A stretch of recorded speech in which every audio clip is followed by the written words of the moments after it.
If your Mazda CX-5 USB ports aren't charging or connecting to CarPlay, here is exactly how to troubleshoot the system.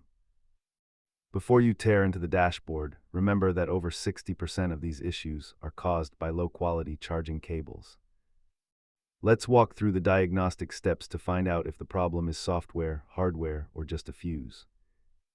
Start with a hard reboot of the Mazda Connect system by holding the back, mute, and navigation buttons simultaneously. If a reset doesn't work, look for physical damage like bent pins or a loose wiring harness behind the center console. Sometimes the issue is the phone itself, so toggle your USB accessory permissions and clear any lint from the phone's port.